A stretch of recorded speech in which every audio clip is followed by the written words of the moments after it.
জিলহজের প্রথম দশক মানে প্রথম 10টি দিন খুবই গুরুত্বপূর্ণ 10টি দিন। আল্লাহ তাআলার কাছে খুবই পছন্দনীয় এই 10 দিনের আমলগুলো, এমনকি জেহাদের চাইতেও বেশি হাদিসে এসেছে। এবং কালামুল্লাহ মাজিদে আল কোরআন আল কারিমে আল্লাহ তাআলা এই জিলহজের প্রথম 10 দিনের শপথ করেছেন।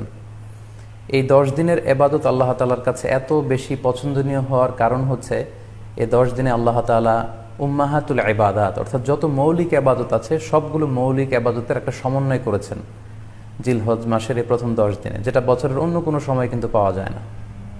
কারণ এই 10 দিনের ভেতরে সালাত আছে, নফল সিয়াম আছে, সাদাকা আছে, কুরবানি আছে, হজের প্রসঙ্গটা আছে, যেটা বছরের অন্য কখনো এরকম উম্মাহাতুল ইবাদাত অর্থাৎ যত মৌলিক ইবাদত আছে সব মৌলিক ইবাদতের কম্বিনেশন সমন্বয় বছরের কোনো সময় কিন্তু আসলে হয় না, যেটা হয়ে থাকে জিলহজ মাসের প্রথম এই 10 দিনের ভেতর। এজন্য এই 10 দিনের ইবাদত আল্লাহ তাআলার কাছে অত্যন্ত বেশি প্রিয়। এজন্য আল্লাহ রাসূল সাল্লাল্লাহু আলাইহি ওয়াসাল্লাম এই 10 দিনে যাতে আমরা বেশি বেশি নফল ইবাদত করি আমাদেরকে উৎসাহিত করেছেন। পাশাপাশি আমরা যেন বেশি বেশি তাহমিদ, তাহলিল, তাকবীর দিয়ে এই 10টি দিনকে মুখরিত করে রাখি, এজন্য তিনি আমাদেরকে আদেশ করেছেন।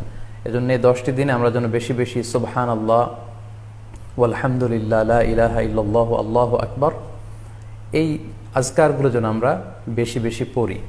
এবং আরাফাতের সিয়ামের ব্যাপারে আল্লাহ রাসূল সাল্লাল্লাহু আলাইহি ওয়াসাল্লাম আশা করেছেন যে 9 জিলহজের যে নফল সিয়ামটি অর্থাৎ আরাফার রোজা, এই আরাফার রোজা যে ব্যক্তি রাখবে আল্লাহ রাসূল সাল্লাল্লাহু আলাইহি ওয়াসাল্লাম বলেন যে আমি প্রত্যাশা করি এই সিয়ামের বদৌলতে বিগত একটি বছরের এবং সামনের একটি বছরের যত পাপ হবে এই পাপগুলোকে আল্লাহ তাআলা আমাদের জন্য ক্ষমা করে দিবেন। এবং জিলহজের 9 তারিখ ফজর থেকে কিন্তু আমাদেরকে ওয়াজিব তাকবীর পাঠ করতে হয়। আমরা জানি সেটা শুরু হয় আরাফার দিন ফজর থেকে। 9 তারিখ ফজর থেকে শুরু করে 13 তারিখ আসর পর্যন্ত এই তাকবীরগুলো প্রত্যেক সালাতের পরে পড়া আমাদের জন্য আবশ্যক। আমরা যেন এই নফল আজকারগুলো, এই নফল তাকবীরগুলো যাতে আমরা বেশি বেশি করে দেই। এবং যারা কুরবানি করার জন্য ইচ্ছা পোষণ করেছেন তারা যেন এই 10 দিনের আগেই তাদের মাথার চুল এবং নখ কেটে পরিচ্ছন্ন হয়ে যান।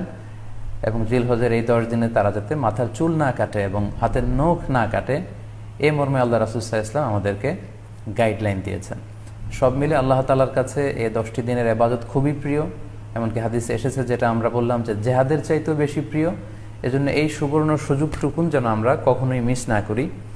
তাই আমাদের সাধ্যমতো আমরা যেন বেশি বেশি নফল ইবাদত করি। আমরা যেন সুযোগ হলে পুরো 10 দিন ব্যাপী আমরা চাইলে নফল সিয়াম রাখতে পারি, আমরা বেশি বেশি কোরআন তেলাওয়াত করতে পারি। বিশেষ করে তাহমিদ, তাহলিল এবং তাকবীর, আলহামদুলিল্লাহ লা ইলাহা ইল্লাল্লাহ আল্লাহু আকবার, এই জিকিরগুলো, এই আজকারগুলো পড়ে পড়ে যেন আমরা এই 10টি দিনকে মুখরিত রাখি।